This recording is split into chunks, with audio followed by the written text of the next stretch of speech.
Imagine this. 36 rabbis say one thing, 35 say another. All of a sudden, a voice from heaven booms. The 35 are correct. But the 36 rabbis ignore the voice. They say the Torah is no longer in the heavens. God gave it to us to decide through human courts and judgment. So who do we follow? The 36 human judges or the 35 plus the voice from God? This may come as a surprise, but we actually follow the 36. We follow the majority of human judges, even over God himself. In this video, you'll learn where this principle is derived. You'll learn more about the Supreme Sanhedrin, and you'll learn how this applies even to us non-Jews. So let's get into it. If you watched last week's video, you know that in matters of judgment, God gives authority to the leading judges and sages of Israel. According to the Torah, they can issue protective safeguards, which strengthen the faith, perfect the world, and also keep them from falling into sin.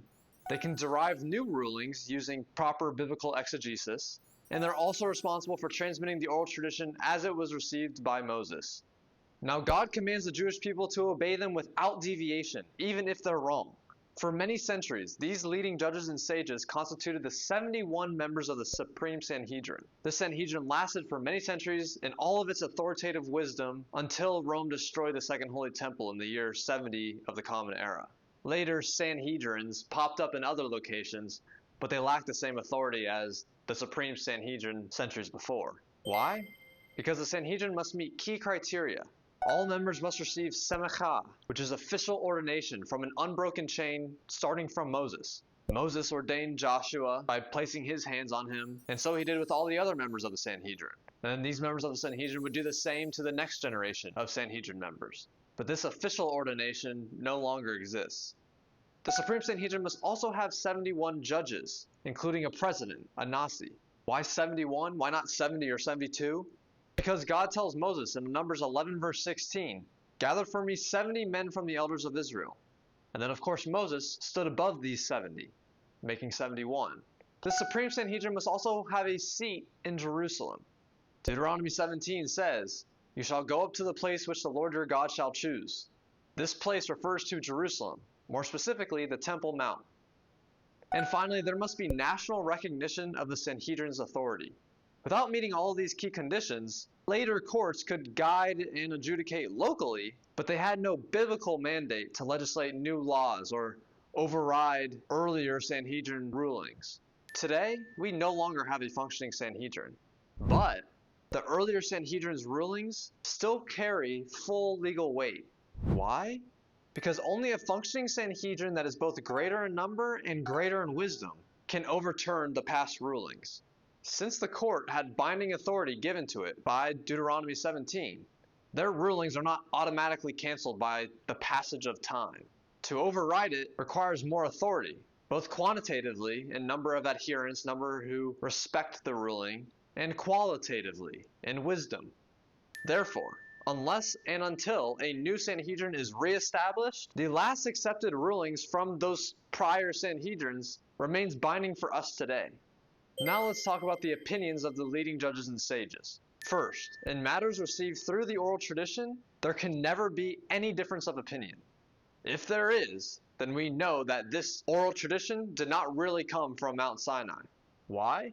Because everybody unanimously agreed on the oral tradition that they had received. This oral tradition that was transmitted faithfully from teacher to student, all the way back from Moses at Mount Sinai. This is yet another reason to believe in the oral tradition's accuracy. It took a unanimous court. But when a matter is derived through logic and biblical exegesis, which, by the way, use the traditional 13 methods of exegesis from the oral tradition, disagreements may arise. So what do we do in these cases? In these cases where there are differences of opinion, we follow the opinion held by the majority of the Sanhedrin. In these positive matters, Exodus 23 verse 2 states, "Incline after the majority." And this following the majority applies whether the issue is from scriptural law or rabbinic enactments.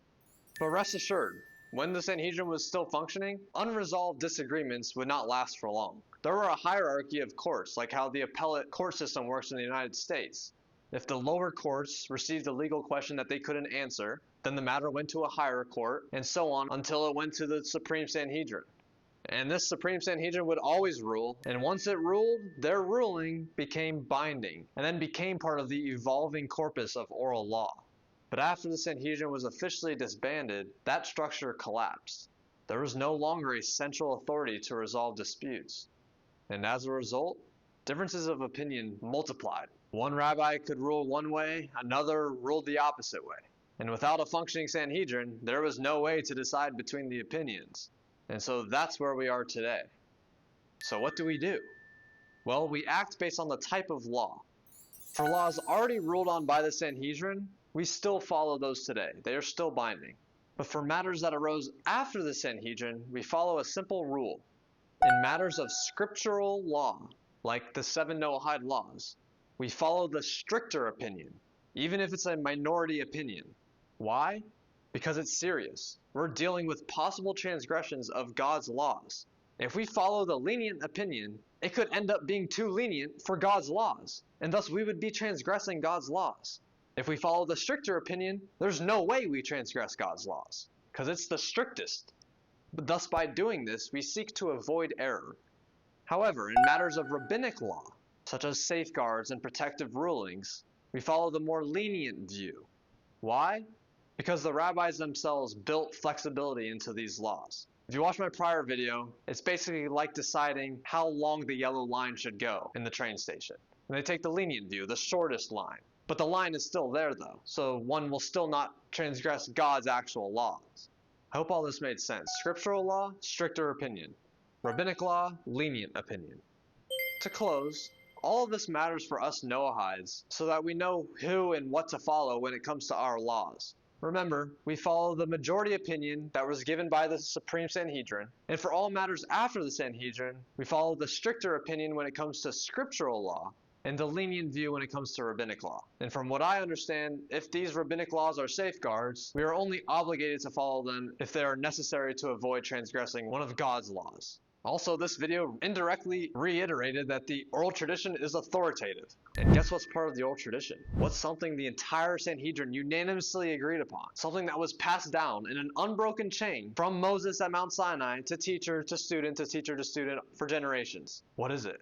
That Gentiles, non-Jews, must follow the 7 laws given to Noah. These are prohibitions against idolatry, blasphemy, murder, theft, forbidden relations, eating the limb from a living animal, and an obligation for justice. In this channel, we delve into these laws to thoroughly understand them. I hope you all enjoyed, learned something. I always love knowing your thoughts, so keep commenting. As always, thank you for watching.